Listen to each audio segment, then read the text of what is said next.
Kalau ada yang tanya, bagaimana caranya lalu kita lalui dunia ini? Kalau seandainya memang kita tidak bisa atau kita harus melaluinya, bagaimana harus kita lalui?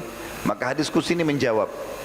Allah Subhanahu wa taala berfirman kepada kita semua manusia, "Ya ibna Adam, wahai anak cucu Adam, luangkan waktumu untuk beribadah kepadaku.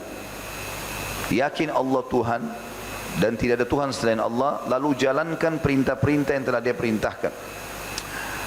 Maka aku akan penuhi dadamu dengan kekayaan dan aku akan penuhi semua atau aku akan hilangkan kemiskinanmu. Wa illa taf'al, kalau kau tidak lakukan itu, mala'tu yadaika syukran walam asudda faqrak." Kalau kau tidak lakukan itu, kau tidak beribadah kepadaku, tidak menikmati yang halal, tidak mengerjakan yang diperintahkan, tidak meninggalkan yang dilarang, maka aku akan membuat hidupmu sibuk dengan urusan-urusan yang tidak perlu, dan aku tidak akan menghilangkan kefakiranmu. Di dalam hadis yang lebih dalam lagi merincikan masalah ini, hadis riwayat Ahmad dan Ibnu Majah, kata Nabi SAW, "Man kanatid dunya hammah." Siapa yang menjadikan dunia sebagai target utamanya, enggak mau kenal mana halal haram, enggak mau tahu ada hisab atau tidak hari kiamat. Siapa yang menjadikan dunia sebagai target utamanya, farraqallahu alaihi amrah, Allah akan sibukkan dia atau pecah belahkan perkara-perkaranya. Tidak ada yang selesai. Ini belum selesai, ada masalah lain. Ini belum selesai, masalah yang lain.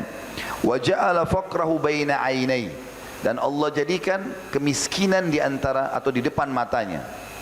Ada orang subhanallah teman-teman sekalian, pendapatannya sudah 30 juta, 20 juta per bulan, tapi kita temukan tidak pernah sama sekali dia mengucapkan alhamdulillah, selalu kurang saja.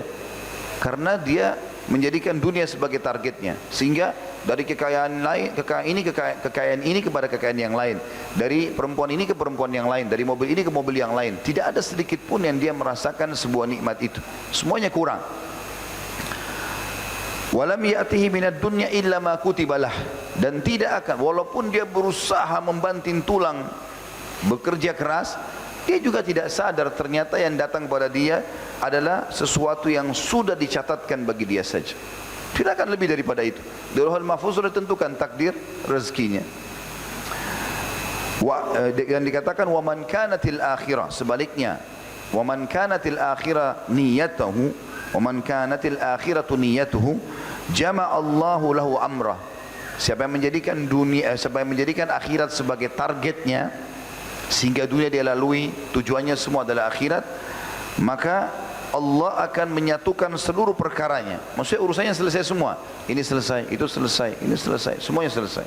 Kita temukan ada orang subhanallah targetnya akhirat, di umur 40 tahun saya sudah bangun 10 masjid, sudah punya banyak rumah anak yatim, sudah punya ini, punya itu. Allah SWT berkait karena targetnya akhirat.